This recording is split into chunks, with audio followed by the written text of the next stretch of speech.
Romanos 1, versos 8 al 15. Le he dado por título al sermón de esta mañana, El corazón de un siervo. Leamos la porción. En primer lugar, doy gracias a Dios por medio de Jesucristo por todos vosotros, porque por todo el mundo se habla de vuestra fe. Pues Dios, a quien sirvo en mi espíritu en la predicación del evangelio de su Hijo, me es testigo de cómo sin cesar hago mención de vosotros siempre en mis oraciones, implorando que ahora, al fin, por la voluntad de Dios, logre ir a vosotros. Porque anhelo veros para impartiros algún don espiritual, a fin de que seáis confirmados. Es decir, para que cuando esté entre vosotros, nos confortemos mutuamente, cada uno por la fe del otro, tanto la vuestra como la mía. Y no quiero que ignoréis, hermanos, que con frecuencia he hecho planes para ir a visitaros, y hasta ahora me he visto impedido, a fin de obtener algún fruto también entre vosotros, así como entre los demás gentiles. Tengo obligación, tanto para con los griegos, como para con los bárbaros, para con los sabios, como para los ignorantes. Así que, por mi parte, ansioso estoy de anunciar el evangelio también a vosotros que estáis en Roma. Consideremos esta pregunta. ¿Por qué tú sirves a Dios? ¿Por qué servimos a Dios? Haz esta pregunta de manera personal. Algunas personas sirven a Dios por diferentes motivos o a veces por razones incorrectas. Algunas personas lo hacen como un esfuerzo legalista. O sea, que creen que por servir a Dios en cualquier área de servicio o por hacer la liturgia religiosa de ir a la iglesia, cargar la Biblia, de todas las cosas que hacemos, ¿verdad? Como creyentes. Muchas personas creen que a través del servicio a Dios van a lograr aplacar la ira de Dios y ganar el favor de Dios. Eso es una forma legalista de ver el servicio a Dios. O sea, yo sirvo a Dios, yo busco honrarlo, busco servirle, porque estoy tratando de ganarme su favor. Digo que es legalista porque bien sabemos por el testimonio de la palabra que no hay forma en que nosotros podamos ganarnos el favor de Dios a través de nuestras obras. No hay forma. Muchas iglesias enseñan esto, muchas iglesias enseñan a los hermanos que el servir a Dios es una forma de quizás usted ganarse el favor divino. No es así. Usted no puede hacer tal cosa. Otras personas sirven a Dios por orgullo, porque le gusta que la gente los vea. Hay personas que quieren ser prominentes dentro de las congregaciones y quieren que la gente los observen y los miren y vean cuán buenos son ellos, cuán exitosos son, cuán inteligentes son, ¿verdad? Y quieren que las personas los miren. En 3 de Juan, verso 9, el apóstol Juan allí hace mención de un hombre de nombre Diótrefes. Si usted está buscando nombre de niño, siempre busca en la Biblia, hay muchos buenos. Diótrefes. Juan escribe acerca de Diótrefes. Mira lo que dice: a quien le gusta ser el primero entre ellos y no acepta lo que decimos. Eso no es bueno. Muchos pensaríamos, wow, Diótrefes terminó siendo mencionado por nombre en la Biblia, pero lo que sigue después del nombre no es muy bueno. Le gusta ser el primero. Le gusta que lo vean. Le gusta que la gente diga, wow, mira Diótrefes, qué tremendo trabajador para el Señor es. Estaba sirviendo al Señor por orgullo, por vanagloria. Y muchas personas en la iglesia hacen tal cosa también. Sirven al Señor simplemente porque quieren que los vean. Lo hacen por apariencia, para presentarse como espirituales. Otros lo hacen por presión, porque sienten que hay una presión sobre ellos. Bueno, como todos los hermanos en iglesia hacen algo, pues, o sirven al Señor en alguna manera, pues yo tengo que hacerlo también. Me siento quizás presionado. ¿Qué remedio me queda si todo el mundo lo está haciendo? Otros lo hacen por ganancia. Esto es lamentable. Muchas personas están interesadas. Se da mucho en muchas iglesias que predican el falso evangelio de la prosperidad, que simplemente le enseñan a la gente a amar el dinero por encima de amar a Cristo. Cristo solamente es el proceso a través de voy a alcanzar mi meta final, que es la riqueza, ¿verdad? Y muchas personas en esos círculos, por ejemplo, pastores y líderes de congregaciones, están ahí simplemente porque tienen un buen dineral que reciben. Tienen sus mansiones, sus yates, su jet privado. Yo estaba viendo de los predicadores más grandes en televisión que usted puede ver hoy día, si usted los busca, dónde viven ellos. Todos viven en mansiones que son dignas de un actor de Hollywood. Y no es que esté malo que un predicador tenga el fruto de su trabajo. Si escribió un libro y ganó una ganancia el libro, pues amén, gloria al Señor. Pero a la misma vez estas personas están demostrando un amor por el dinero excesivo. Su Dios entonces no es Cristo, su Dios es el dinero. Así que algunas personas sirven a Dios simplemente por las ganancias que puedan extraer del servicio a Dios. Importante que entendamos que todas esas motivaciones que acabo de mencionar, y quizás podemos hacer una lista más grande, solamente por tiempo no lo haremos, pero todas esas motivaciones son externas. No surgen del corazón, no surgen de un deseo genuino de agradar a Dios y de traer gloria a su nombre. ¿Ok? Tenemos que cuidarnos nosotros de no caer en esos errores. Y aún cuando nosotros servimos a Dios por las motivaciones correctas, cuando comenzamos a servir a Dios de manera correcta, tenemos que cuidarnos de no caer en el error de luego comenzar a hacerlo de manera mecánica, sin motivación, sin deseo genuino, sin una actitud que glorifica a Dios. Eso es posible. Los pastores tenemos que cuidarnos mucho de eso. Hay momentos en la vida de los pastores en que a veces el servicio a Dios se puede convertir en mecánico. Tengo que volver a preparar otro sermón, tengo que volver a preparar otro estudio bíblico, tengo que volver a hacer una visitación, tengo que volver a hacer algo para la iglesia, tengo que volver. Y eso se repite. Llega un punto en el cual el pastor puede perder el gozo por lo que está haciendo. Especialmente, y déjeme darle el secreto si ustedes quieren que su pastor siempre esté gozoso en lo que hace, especialmente cuando los hermanos no son fieles al Señor en la congregación. La Biblia dice en Hebreos que los hermanos que no se someten y no son fieles al Señor pueden provocar que el pastor ahora haga las cosas de mala gana.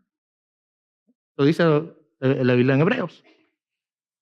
Así que si la iglesia se somete al Señor, crea gozo en el corazón del pastor. Pero el pastor tiene que cuidarse de no caer en una rutina. Y todos, no solamente el pastor, todas las personas que de una manera u otra sirven al Señor en la congregación o cualquier área que Dios le haya puesto a servir, tiene que cuidarse de no caer en el error de hacerlo de esa manera mecánica. Simplemente lo hago porque no me queda remedio. Me toca levantarme el domingo para ir a la iglesia. Voy a la iglesia. Es una rutina. Y no hay gozo, no hay deseo, no hay actitud que glorifica a Dios. ¿Okay? Muy importante. También es posible que comenzamos sirviendo a Dios de manera correcta, pero con el tiempo caigamos en el error de molestarnos porque quizás las personas a nuestro error no reconocen nuestro trabajo. Es otra. La gente no me aplaude y como la gente no me está aplaudiendo, me quita las ganas de trabajar. La gente no me dice cuán buen trabajo, se me quitan las ganas de trabajar. Me pongo a mí como ejemplo simplemente porque para no usar a otra persona de ejemplo, ¿verdad? Pero yo tengo que predicarles a ustedes me digan, pastor, ¿me gustó el sermón o no? ¿Verdad? Es más, algunos de ustedes vieron de mí, pastor, me gustó mucho el sermón, y yo me cuido de eso porque muchas veces los pastores debemos cuidarnos porque se nos puede ir a la cabeza después. Yo soy tremendo predicador, ¿verdad? Ajá. Y tenemos que guardarnos de ese tipo de orgullo que puede subir a nuestros corazones, ¿verdad? Y por eso es que si usted viene y me dice, pastor, me gustó el sermón, yo casi siempre digo, gloria a Dios por eso, y no elaboro en la conversación con usted simplemente para no alimentar mi ego, ¿verdad?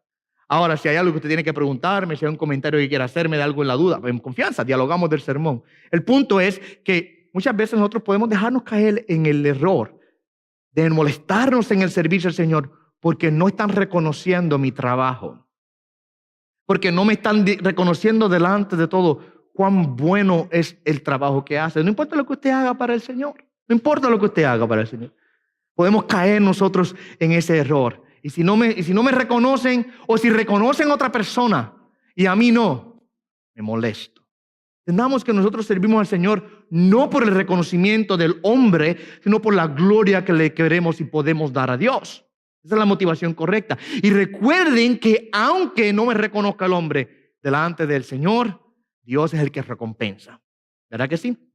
Ahora, ¿por qué estoy hablando del servicio? Porque cuando considero el texto que tenemos delante de nosotros, yo creo que la clave para poder comprender este texto está en el verso número 9, la porción inicial de ese verso, donde dice: Dios a quien sirvo en mi espíritu. Por eso le he titulado a este sermón El corazón de un siervo, porque Pablo aquí está diciendo: yo sirvo a Dios en mi espíritu. Y cuando leemos el texto, vemos que Pablo exhibe o demuestra ciertas actitudes que todo buen siervo de Dios debe tener. Si usted quiere servir al Señor realmente y de corazón, o como dice Pablo, sirvo al Señor en mi espíritu, es importante que veamos la actitud de Pablo aquí y imitemos esa actitud. Ahora, antes de proseguir allá, Pablo sabía y conocía muy bien lo que era servir al Señor no en el espíritu. Sí, Pablo fue criado dentro del judaísmo. Él fue educado bajo el sistema de la ley. Ellos habían caído a un nivel, mi amado hermano, en el servicio a Dios era mecánico, era legalista, era una religiosidad externa. Los fariseos y otros grupos religiosos de los judíos, como los saduceos, los escribas, los sacerdotes y ancianos del pueblo, mi amado hermano, simplemente habían hecho del servicio a Dios una religión legalista, externa, no del espíritu, sino de la carne. Y Pablo conocía esto muy bien, porque Pablo fue uno de ellos. Él fue fariseo.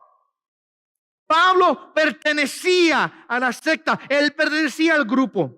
Y él sabía muy bien que esos líderes servían a Dios no en el espíritu, sino en la carne, y estaban realmente motivados por el interés propio. Como dije, su servicio se había convertido en un servicio mecánico, rutinario, externo, superficial. Pablo sabía esto porque él lo hizo, él lo practicó toda su vida, estuvo practicando esto. También Pablo sabía que en el mundo gentil, las religiones de ellos practicaban sus servicios religiosos a sus dioses también de manera externa, de manera superficial, de manera mecánica y siempre motivados por el interés propio o por los deseos de su carne. Pablo había practicado este tipo de religión externalista y ritualista y sabía muy bien cuál era la diferencia entre servir a Dios de esa manera y servir a Dios de corazón.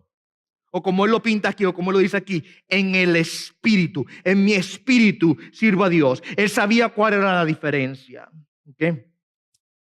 Esta porción que vamos a considerar ahora, Pablo simplemente les escribe de manera encarecida a la iglesia de Roma para hacerles saber sus planes. Les dije a ustedes cuando comenzamos a predicar de Romanos, que Romanos Pablo lo escribe como una carta para dejarles saber a los hermanos de Roma que él tiene intenciones de ir a visitarlos y que no quiere que ellos piensen que él se ha olvidado de ellos o que no tiene interés en ellos. Pablo nunca ha ido a Roma a visitar a los hermanos de Roma. Él no fue el que plantó la iglesia de Roma. Según nosotros sabemos por la historia, la iglesia de Roma fue plantada por los muchos judíos que se encontraban en Jerusalén durante el tiempo de aquel día de Pentecostés, cuando la iglesia es fundada, que cuando regresan luego a sus países donde ellos vivían, comenzaron a esparcer el evangelio. Y Roma posiblemente fue una de esas iglesias que no hubo ningún apóstol involucrado en la plantación de la iglesia, sino que el evangelio llegó allá a través de los creyentes que vivían en aquel lugar. Y Pablo no había tenido oportunidad de ir a visitarlos, pero quería ir a visitarlos. Y él escribe la epístola para dejarles saber, pero por supuesto, él no va a perder la oportunidad de enviar una epístola, que en aquel tiempo no es como hoy día que usted envía mensajes de texto y llegan los mensajes en cuestión de segundos. En aquel tiempo tomaba tiempo llegar las cartas. Él no va ahora a desperdiciar el lápiz y el papel para escribir una carta, para dejarles saber, les amo en Cristo, estoy orando por ustedes y quiero irlos a visitar pronto. ¿Qué hace él? Él toma y escribe una carta en donde le explica y aplica el evangelio. Pero aquí en esta porción introductoria, él está dándoles saludo a ellos y está dejándoles saber a ellos que él tiene intenciones de ir allá. Pero en nosotros ver este párrafo, que probablemente si nosotros lo leemos así rápido, como que no tiene mucho significado, quizás lo demos, Pablo está diciéndole ahí a ellos que los saluda en el Señor y que está orando por ellos y que quiere irlos a ver pronto, etcétera, etcétera. Quizás usted puede descartarlo como una simple introducción, un saludo regular, pero si usted se detiene, usted va a ver que aquí entrelazado en estos párrafos tenemos, por así decirlo, la descripción del corazón de un verdadero siervo de Dios. Las actitudes espirituales que marcan la diferencia entre servir a Dios de manera mecánica, de manera religiosa, de manera externa, o de servir a Dios, como dice Pablo aquí, en mi espíritu. ¿Okay? Les voy a dar una lista. Yo le llamo esta lista de supermercado. ¿Sabe cuando usted va al supermercado de leche, pan, jugo y huevo? Y usted va marcando. Ese tipo de sermones así, yo digo lista de supermercado, porque son los sermones de los cuales doy una lista rápida de los puntos que quiero hacer. Y tengo 9 cosas que quiero que observemos aquí. 9 cosas que vamos a observar que describe el corazón de un verdadero siervo de Dios. ¿Ok? Primeramente, agradecimiento, gratitud. Para usted poder ser un buen siervo de Dios, usted tiene que aprender a tener un corazón agradecido. Verso 8, en primer lugar, doy gracias a mi Dios por medio de Jesucristo por todos vosotros, porque por todo el mundo se habla de vuestra fe. Él estaba agradecido por lo que Dios estaba haciendo en aquel lugar. Mire lo que dice.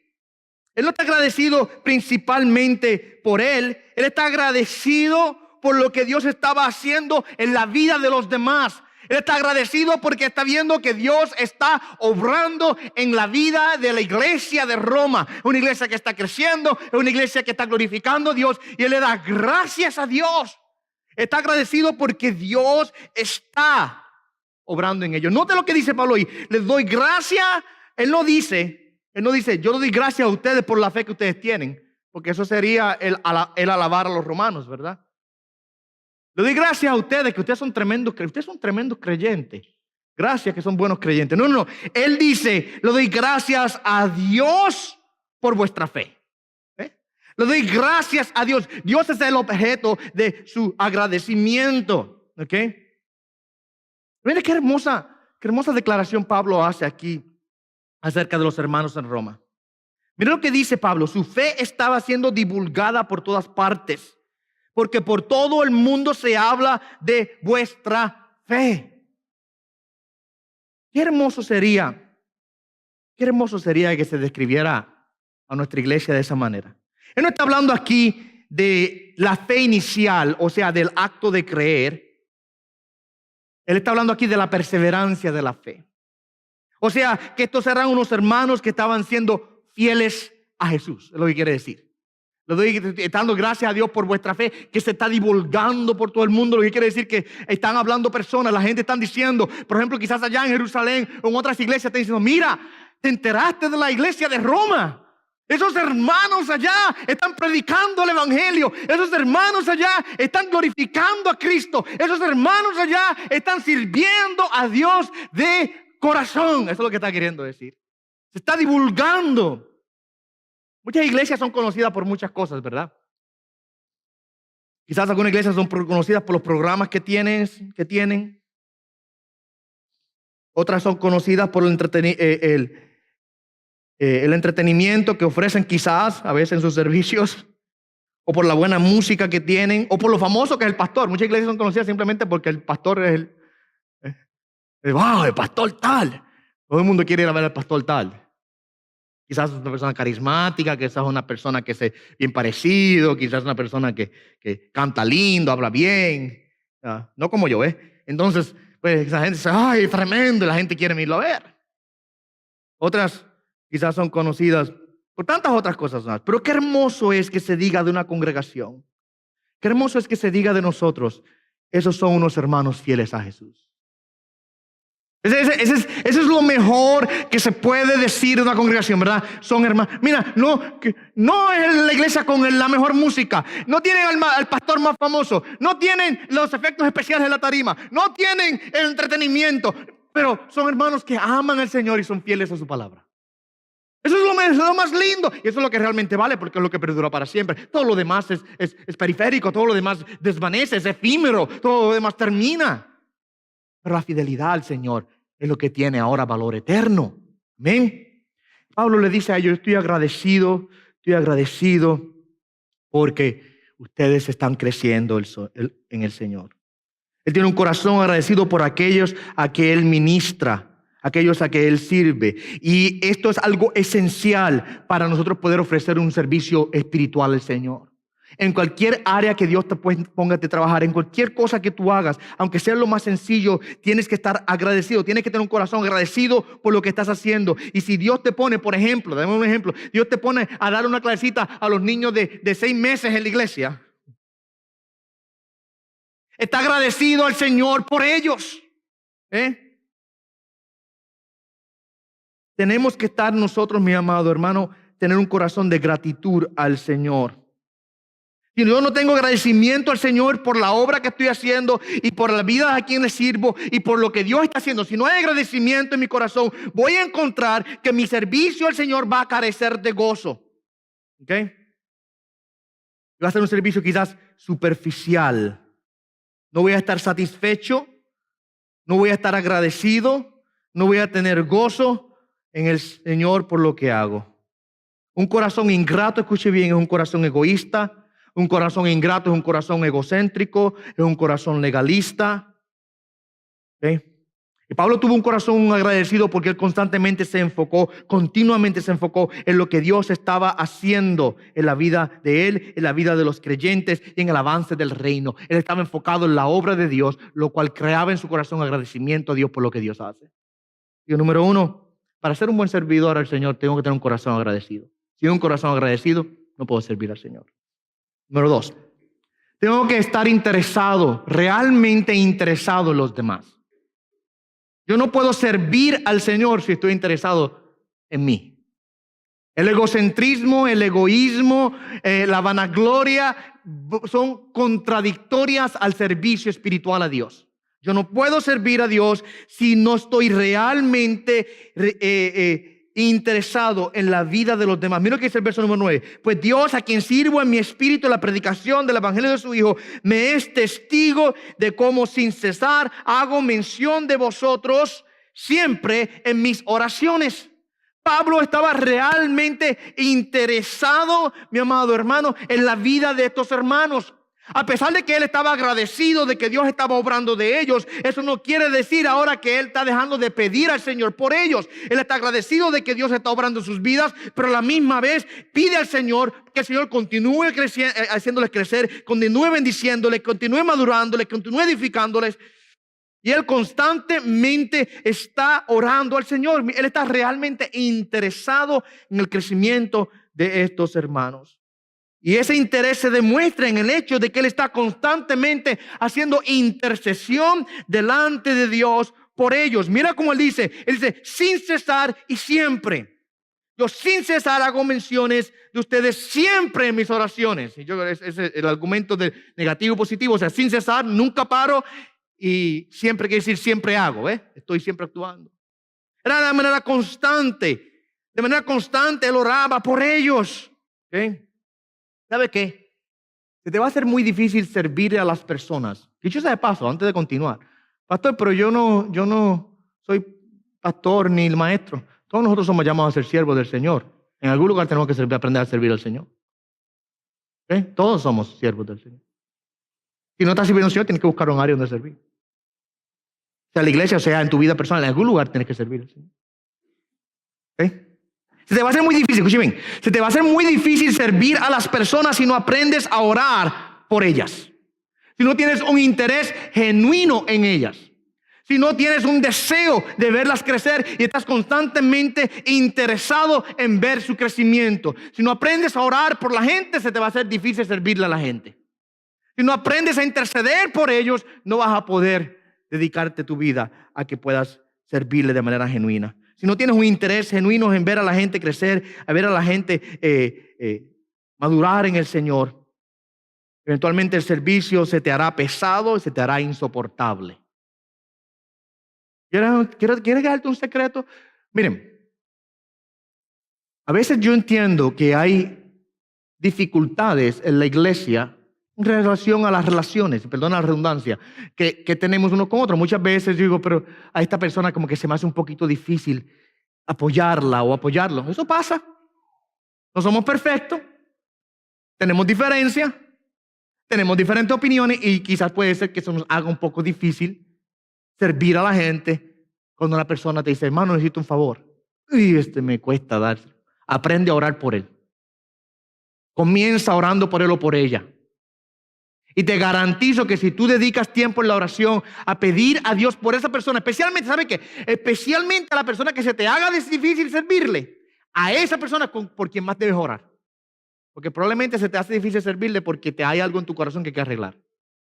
Y Dios lo tiene en tu vida, o la tiene en tu vida para enseñarte a doblar rodilla por él o por ella. Aprende a orar por esa persona para que pueda ser un buen servidor a Dios a esa persona. Y cuanto más tú aprendas a orar, más va a poder servir de manera real y genuina. Así que un buen servidor está interesado en la gente. Realmente debe haber un interés en ver a la gente crecer, ver a sus hermanos glorificar a Dios, ver a los hermanos servir al Señor con alegría y con gozo. Tiene que haber un interés verdadero. Ese es el número 2. Número 3, tiene que estar dispuesto. Implorando, mira lo que dice el verso número 10, la segunda parte del verso 10. Implorando que ahora, al fin, por la voluntad de Dios, logre ir a vosotros. Pablo no solamente estaba orando por el bien espiritual de ellos, sino que estaba dispuesto a ser usado por Dios con ese propósito. Repito, él no solamente estaba orando por ellos para que fueran bendecidos por Dios, sino que estaba dispuesto a ser usado por Dios con ese propósito. ¿Por qué esto es importante? Porque él no solamente oraba de una manera abstracta, sino que estaba buscando la ocasión para ser usado por Dios para el propósito por el cual estaba orando. Déjeme desenredar lo que acabo de decir. Que muchas veces nosotros oramos, pero no tenemos la intención de movernos para hacer la contestación a la oración. Queremos que Dios obre. Señor, te pido por fulano. Mira su situación. Mira su condición. Mira lo que está pasando. Quizás pues, la persona te dice, mira, mano, ore por mí. Ajá. ¿Por qué? Es que tengo esta situación difícil. Tengo una situación difícil en mi vida. Ora por mí. Ok. Señor, te pido por fulano. Te pido por él. Pero no estoy dispuesto a que Dios me use para suplir. No estoy dispuesto a que Dios me use para hacer la contestación a la oración. Señor, obra y esperamos que Dios, como una mano gigante, baje del cielo y resuelva la situación de manera milagrosa. Es lo que estamos esperando. O esperamos, Señor, manda a alguien que le hable. Esto se da mucho cuando sentimos el tirón en nuestro corazón de predicarle o de hablarle a alguien de Cristo, de invitarlo a la iglesia o de testificarle acerca del evangelio. Sentimos el tirón en el corazón de hacerlo. Y yo, Señor, pero te pido por la salvación de fulano, por favor, manda a alguien que le enseñe, manda a alguien que le testifique. Y el Señor te está diciendo, muchacho, muchacha, pero ve tú. Ora, pero a la misma vez tienes que estar dispuesto a hacer la contestación a la oración. Como dije, muchas veces estamos dispuestos a orar por los demás, pero no estamos dispuestos a ser usados por Dios para contestar la oración. Si tú quieres ser un buen siervo de Dios, tienes que aprender a orar, pero también tienes que aprender a actuar. Y si el Señor te dice, tú eres la contestación, es a ti que te voy a usar para esa área de servicio, para suplir esa necesidad, para alcanzar a esa persona, para consolar a esa alma que está quebrantada, para levantar a ese que está caído, para traer palabras de fortaleza. Es a ti que voy a usar para traer palabras quizás de corrección aún. Señor, te pido por tal persona, pero no me uses a mí para contestar. Tenemos que tener un corazón dispuesto. Y lo segundo, y la próxima cosa, sumiso. Dispuesto y sumiso. Mira lo que Pablo dice una vez más aquí. Implorando que ahora, al fin, por la voluntad de Dios, logre ir a vosotros. Mire, él no solamente estaba orando por ellos una vez más, él está diciendo, yo quiero ir. ¿Ve cómo está dispuesto? Yo estoy orando por ustedes, pero la misma vez estoy pidiendo a Dios que me deje, que yo sea el que vaya y pueda yo ser instrumento de Dios en sus manos. Ahí está la disposición de Pablo. Pero mira lo que dice también, por la voluntad de Dios. La otra cosa es que tienes que tener un corazón sumiso. Tienes que tener un corazón sumiso. Tienes que decir, Señor, por tu voluntad me someto a ti, como tú quieras. No de acuerdo a mis planes, no de acuerdo a mis opiniones, no de acuerdo a mis deseos, no de acuerdo a lo que yo creo, sino de acuerdo a la voluntad de Dios, aun cuando la voluntad de Dios sea difícil de aceptar. Para poder ser un buen siervo tengo que estar dispuesto, como decía Isaías. ¿Se recuerdan en Isaías capítulo número 6 allá? El Señor dice, ¿a quién enviaré? Isaías responde, heme aquí, envíame a mí. Y Isaías demostró ese corazón dispuesto y sumiso. Me someto a tu voluntad, Dios. Haz como tú quieras. Envíame a mí. Yo voy. Así que es importante. Tenemos que aprender a estar dispuestos y a someternos a la voluntad de Dios, aunque muchas veces la voluntad de Dios quizás no sea lo que nosotros queramos. ¿Qué pasa? Tenemos que aprender a doblar nuestro ego para aceptar lo que Dios quiere. Próximo. El corazón de un siervo tiene que ser un corazón amoroso.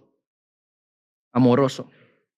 Porque, mira el verso número 11. Porque anhelo veros para impartiros algún don espiritual, a fin de que seáis confirmados. Para poder ser buenos servidores debemos ser amorosos. Pablo quería ir a ver a los hermanos de Roma para poder demostrarles amor. Sus intenciones no eran egoístas, sino desprendidas en amor para ellos. El amor verdadero se define no como lo que se recibe, sino por lo que se da. El amor verdadero es el amor que se sacrifica a sí mismo.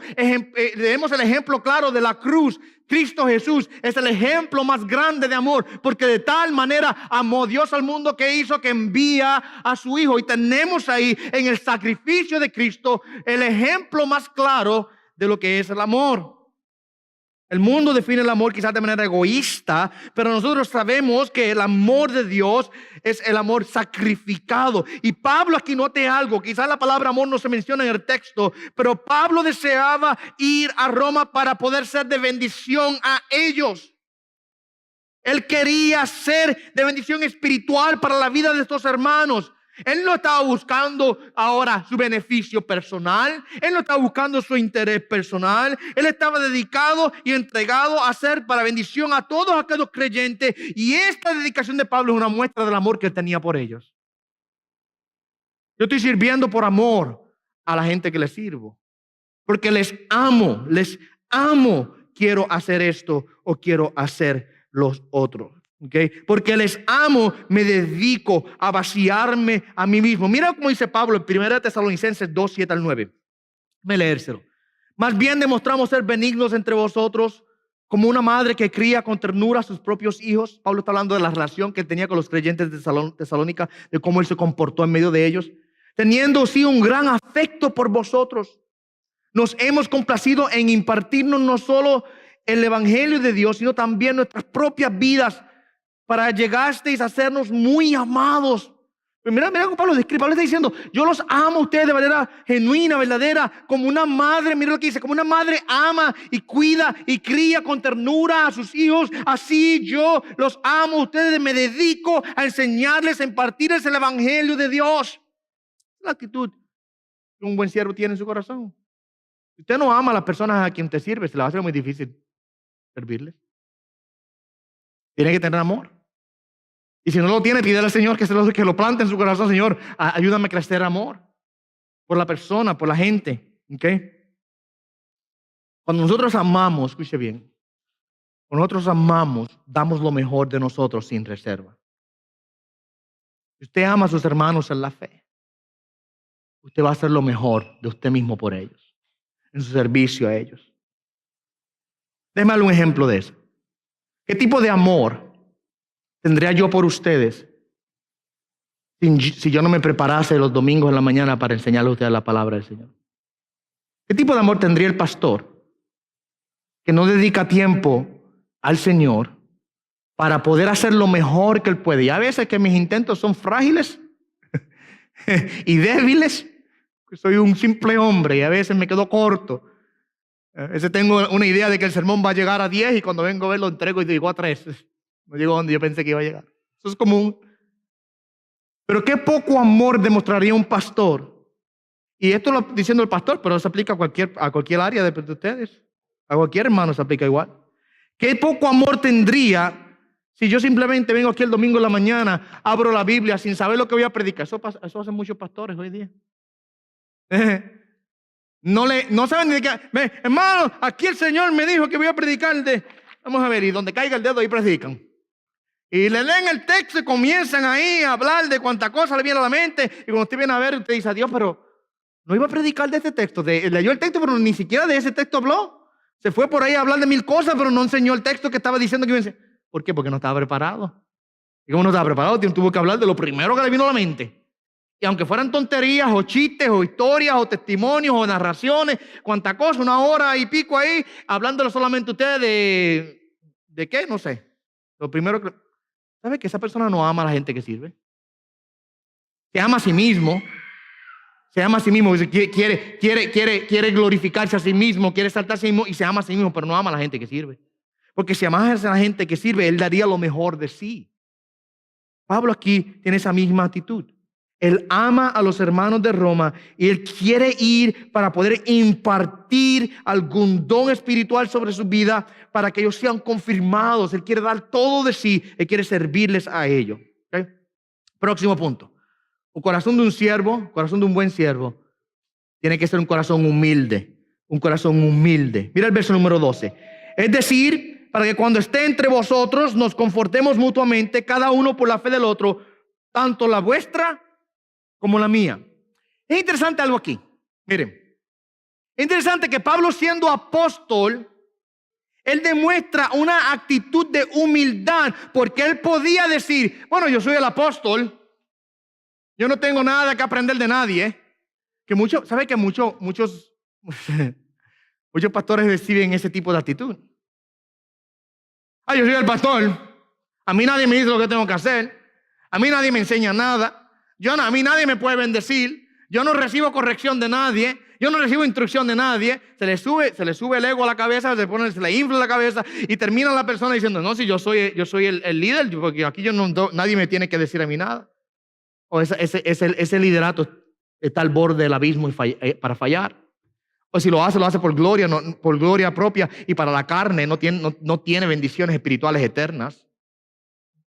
Pablo aquí, mira, es muy interesante. Pablo dice, yo quiero ir a impartir un don. Y mira lo que dice. Él reconoce que tanto ellos como él van a ser edificados mutuamente. ¿Ve? Y dice, para que cuando estén con vosotros confortémonos nosotros mutuamente, cada uno por la fe del otro, tanto la vuestra como la mía.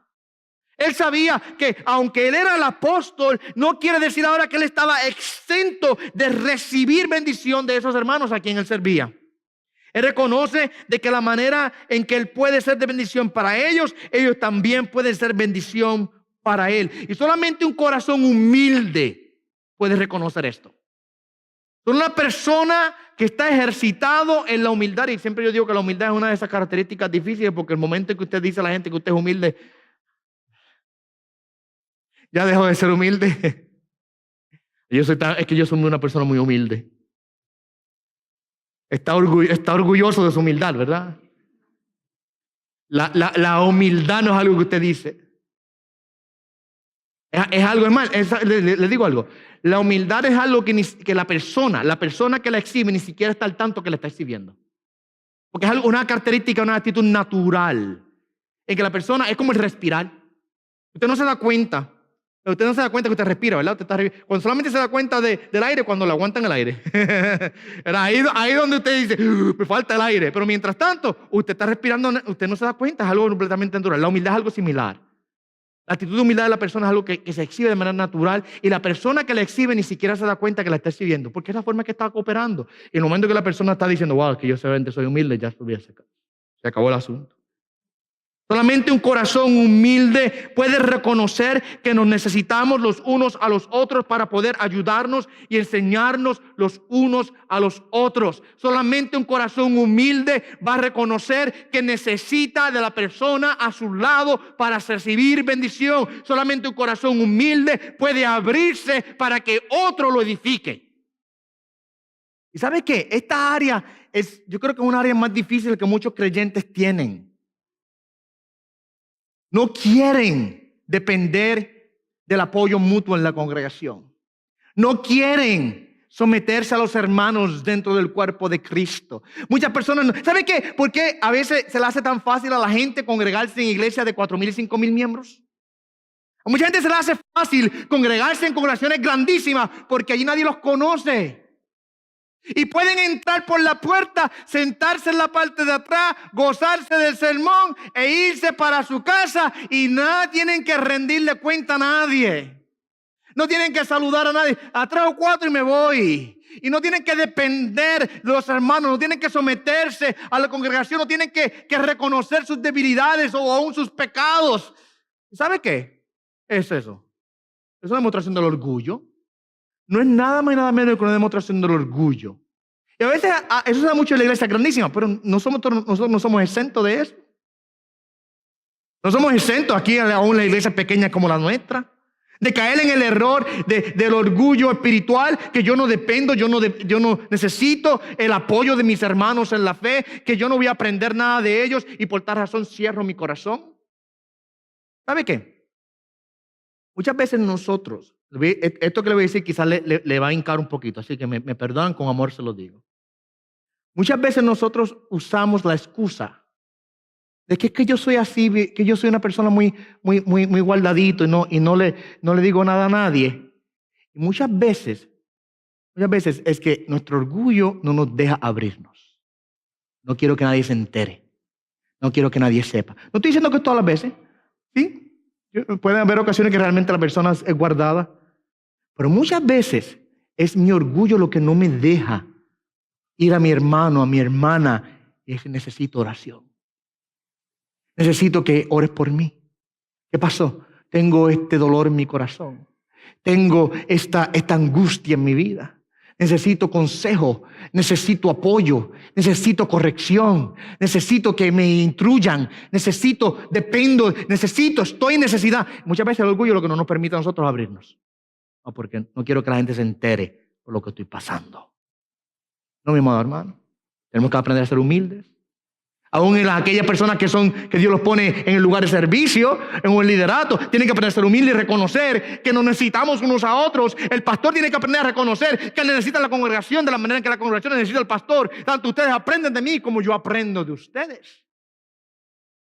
Mutuamente aprendemos los unos de los otros. ¿Okay? Y nos apoyamos unos a otros. Yo creo que eso es lo que Pablo tiene aquí en mente cuando él habla de esta manera. Él sabe que necesita tanto a ellos, los hermanos de Roma, como los hermanos de Roma lo necesitan a él. ¿Okay? Próximo. El corazón de un siervo es un corazón que está interesado en el fruto. En el fruto. Mira lo que dice él y le explico lo que quiere decir ahora. Mira ese verso número 13. Y no quiero que ignoréis, hermanos, que con frecuencia he hecho planes para ir a vosotros. O sea, yo he querido ir muchas veces allá. No es que estoy ignorándolos. El paréntesis dice, hasta ahora me he visto impedido. O sea, que he querido, pero no he podido. ¿Ok? Y mira la razón por la que él quiere ir ahora. A fin de obtener algún fruto también entre vosotros, así como entre los demás gentiles. La Biblia, utiliza la palabra fruto, normalmente de 3 maneras.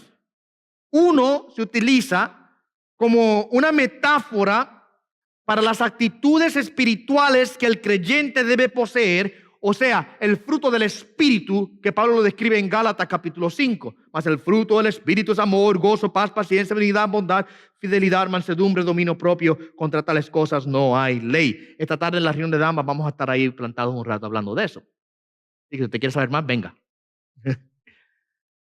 Otra forma que la Biblia utiliza la palabra fruto es de la acción en nuestras vidas, de la adoración, de la santificación y del dar al Señor nuestra ofrenda, presentar nuestro servicio a Él. Por ejemplo, Romanos 6:22 dice: pero ahora, habiendo sido libertados del pecado y hechos siervos de Dios, tenéis vuestro fruto la santificación, y como resultado la vida eterna. Tenéis por vuestro fruto la santificación. O sea, nuestra santificación es parte del fruto de nuestra vida, fruto de Dios.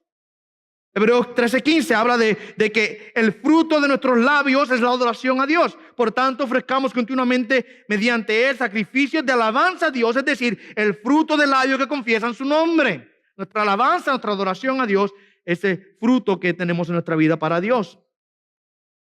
Filipenses capítulo 4, 16 y 17, mira lo que Pablo dice: porque aún a Tesalónica enviasteis dádivas más de una vez para mis necesidades. No es que busque la dádiva en sí, sino que busco fruto que aumente en vuestra cuenta. En este caso, Pablo utiliza la palabra fruto en relación a la ofrenda que los santos dan.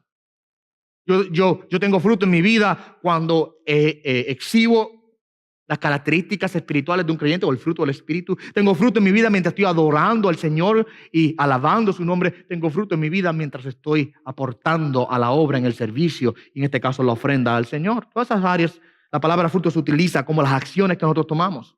Una tercera área que la palabra fruto se utiliza en la Biblia es para describir a aquellas personas que se añaden al número de los creyentes. Ellos son el fruto de la iglesia, ¿ves? Cuando una persona escucha el mensaje y recibe el evangelio y se añade al número de la iglesia, esa persona es el fruto que se recoge.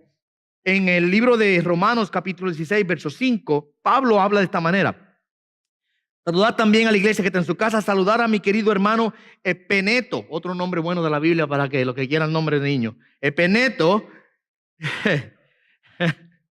que es el primer convertido a Cristo en Asia. La palabra ahí, primer convertido, dicho sea, se puede traducir directamente como primer fruto. La palabra griega en el lenguaje original podría decirse primer fruto. La Biblia ahora utiliza el concepto del convertido como los frutos que se están cosechando del mundo, el fruto para Dios que se recoge. Yo creo que probablemente Pablo tiene en mente ese último ahí. Cuando él dice: yo estoy interesado en ir porque quiero ir a recoger fruto para Dios. Yo quiero aumentar ahora, quiero ser usado por Dios en el servicio a Dios para que el fruto del campo de Dios continúe aumentando. Y eso es lo que nosotros realmente hacemos, ¿o no? ¿Para qué nosotros hacemos lo que hacemos? ¿Para qué?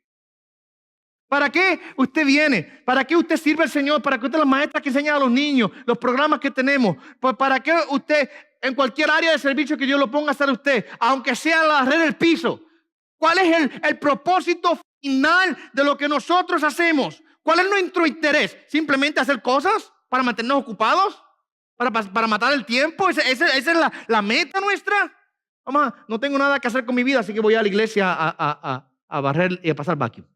O a cuidar a los niños en la clase de niños. O a dar una clase, o lo que sea. No tengo nada que hacer con mi vida, así que me voy a ir a sentar allí en la iglesia a calentar un asiento por un par de horas. No, ¿cuál es la razón por la cual hacemos lo que hacemos para Dios?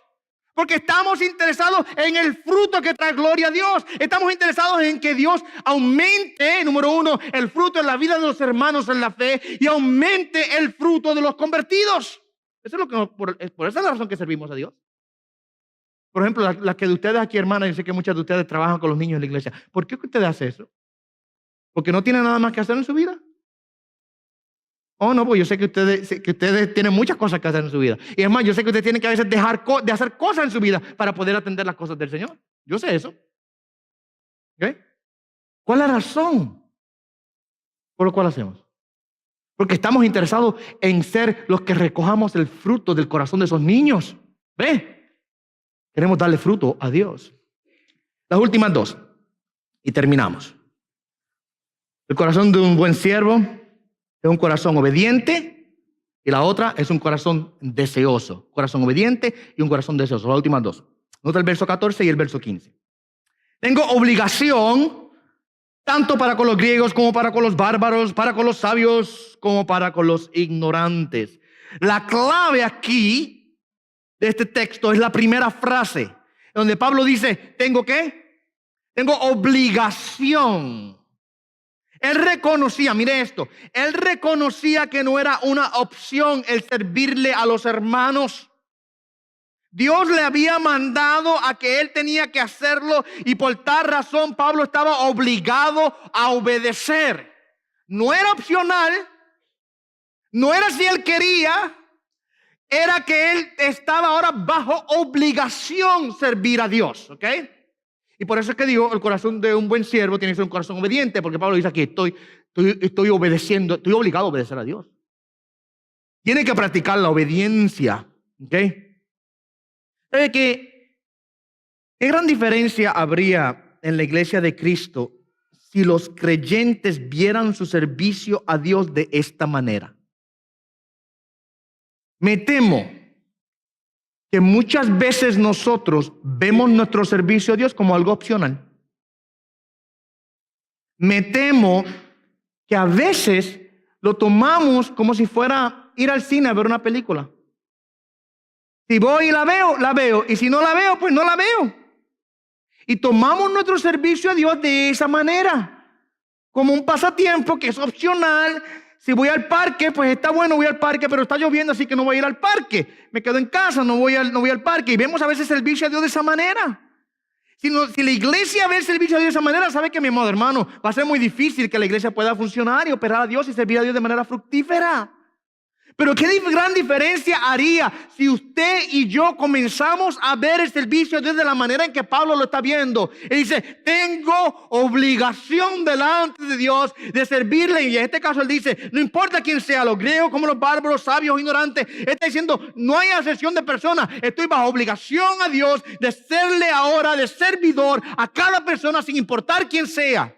¿Qué diferencia, gran diferencia haría en nuestras vidas si aprendamos a ver nuestro servicio a Dios de esa manera? Estoy bajo obligación. Si entendiéramos que servir a Dios no es una opción, es una obligación. ¿Usted había visto eso, el servicio a Dios de esa manera en el pasado? Quizás no, quizás usted lo ve, quizás es la primera vez que usted ha escuchado esto. Y usted dice, no porque el servicio a Dios es voluntario. Claro que sí es voluntario, pero una vez Dios te salva por la gracia de Dios, eso está obligado. Dios me salva por su gracia, por una vez estoy en Cristo, estoy bajo obligación a hacer lo que Cristo haga que yo haga. El Señor me dice, tienes que obedecer, tienes que tomar tu cruz diariamente y seguirme, tienes que negarte a ti mismo y obedecerme. Eso no es lo que dice la palabra. Si alguno quiere venir en pos de mí, niegues a sí mismo, tome su cruz y sígame. Ahora ya eso no es ahora una opción, es una obligación. ¿Ve? Y si lo viéramos de esta manera, entonces usted no tendría ahora la opción de decir, ¿lo hago? No lo hago. ¿Lo hago? No lo hago. Como las margaritas, ¿verdad? Y coge la flor y comienza a sacar los pétalos. A ver, ¿lo hago o no lo hago? No. No hay opción. Es obligación. Ahora, mire esto. Yo sé que quizá en su mente te está pensando, pero pastor, si la gente lo hacen por obligación, pues entonces lo hacen de mala gana. Como los nenes en la casa que usted los manda a hacer algo por obligación y muchas veces ellos no lo hacen con una buena actitud. O cuando usted le sirve la comida y le pone los vegetales en el plato, no te levantas de ahí hasta que te comas tus vegetales. Y el niño con mala gana, con trompa, no los quiero comer. Hasta le hacen el reflejo como si fueran a vomitar, ¿verdad? No quiero, no me gusta. Y pelean. Porque te dice, ve, porque lo está obligando a hacer. Entonces lo hace de mala gana. Pero mire qué interesante es esto aquí. Que Pablo, por un lado dice, estoy obligado. Pero por el otro lado del verso 15, vemos la otra porción. Él dice, estoy ansioso de ir. O sea, que Pablo sabía que estaba bajo obligación externa, pero eso ahora no disminuía de ninguna manera el deseo interno que él tenía. La obligación externa de Pablo de ministrar no impidió su deseo interno de cumplir con esa obligación. No solo estaba dispuesto, sino que estaba ansioso por ir y servir a los hermanos de Roma. Él les dice, estoy ansioso de ir a ustedes a anunciarles el evangelio. Ahí está el secreto para poder entender esto. Estamos obligados a servir al Señor, pero lo hacemos con deseo de nuestro corazón. Estamos obligados, es una opción. Para el creyente no es una opción, pero el creyente en Cristo ahora quien tiene el mandato de servir, tiene también el deseo de servir. Igual que Pablo dice, estoy bajo obligación de ir, estoy también ansioso de hacerlo. Estoy deseoso de hacerlo. Si usted siente, y aquí donde hagas una autoevaluación, si usted siente en su corazón que le falta el deseo, que tiene que pedir al Señor que trabaje con usted. Porque donde falta el deseo, el peso de la obligación aplasta a la persona. Donde falta el deseo de servir, el servicio se hace ahora de manera mecánica, de manera automática, de manera legalista, de manera religiosa y por todas las razones que le di al principio. Donde falta el deseo de servir a Dios, lo que terminamos es cumpliendo con la obligación, pero no le damos la gloria a Dios por eso. Y eventualmente se convierte en una carga, eventualmente se convierte en un impedimento, eventualmente el servicio a Dios es solamente algo que llega a dolernos, a apestarnos y no lo queremos. Tiene que haber deseo en nuestros corazones. Les ruego y les pido que ustedes, mis amados hermanos, examinen sus corazones y confiesen delante de Dios. Si deseo les falta en servir al Señor, piden al Señor, Señor, necesito que aumentes mi deseo. Quizás porque hay prioridades en tu vida que hay que arreglar. Quizás hay cosas que están torcidas que tienes que poner en su lugar. ¿Cuántas otras cosas? La aplicación de esto para cada uno de ustedes quizás sea diferente. Pero aprendamos a reconocer y pedirle al Señor, Señor, necesito que tú pongas en mi corazón, el deseo de servirte. Así que, un buen siervo al Señor es un siervo que tiene un corazón deseoso, obediente, que busca dar fruto al Señor, que es humilde, que ama a las personas a quien sirve, que está sometido a la voluntad de Dios, que está dispuesto a hacer lo que Dios quiere y a ser usado en las manos de Dios para contestar cualquier oración. Está realmente interesado en los demás y eventualmente, final al cabo, todo lo que hace, lo hace para la gloria de Dios porque su corazón es un corazón agradecido a Dios y vive en agradecimiento al Dios que lo ha salvado. Usted aprende a practicar esas cosas en su vida, usted va a poder ser un mejor siervo de Dios. Amén. Demos gracias al Señor. Padre, te damos gracias porque tú eres bueno. Padre, te damos gracias porque tú eres misericordioso, porque tú eres amoroso. Padre, te damos gracias porque tú nos has bendecido de una manera tan hermosa y tan preciosa. Te damos gracias, Señor, que en Cristo Jesús tenemos la salvación de nuestras almas, el perdón de nuestros pecados, oh Dios. Y gracias, Señor, de que tú nos has llamado a ser siervos tuyos, a ser fieles en nuestro servicio a ti. Y Padre, en esta mañana, mientras hemos examinado esta porción de la Escritura, en donde vemos el corazón de Pablo, de esa actitud de un buen siervo que él tenía, te rogamos y te pedimos que nos enseñes y nos ayudes a nosotros a hacer lo mismo, a que tengamos un corazón siempre dispuesto, agradecido, amoroso, entregado por los demás, que hagamos las cosas con el deseo genuino de que la gloria siempre sea tuya, Dios. Ayúdanos a desarrollar un corazón de un siervo que vive para tu gloria, de un siervo que hace todo por la causa de Cristo y para la gloria del Señor. Ayúdanos, Señor, a que no importa en dónde tú nos llames a hacer o servir, en nuestras vidas personales, en la iglesia, donde quiera que nos encontremos, que lo hagamos todo con la actitud apropiada y correcta. Y como Pablo dice aquí, a quien sirvo a Dios en mi espíritu, no en la carne, no en los ritos, no en el legalismo, no para que los demás nos vean, no por motivaciones incorrectas, sino que sirvamos al Dios verdadero en nuestro espíritu con las actitudes correctas para que la gloria y la honra sea siempre tuya, oh Dios. Por Jesús te pido todas las cosas. Amén y amén.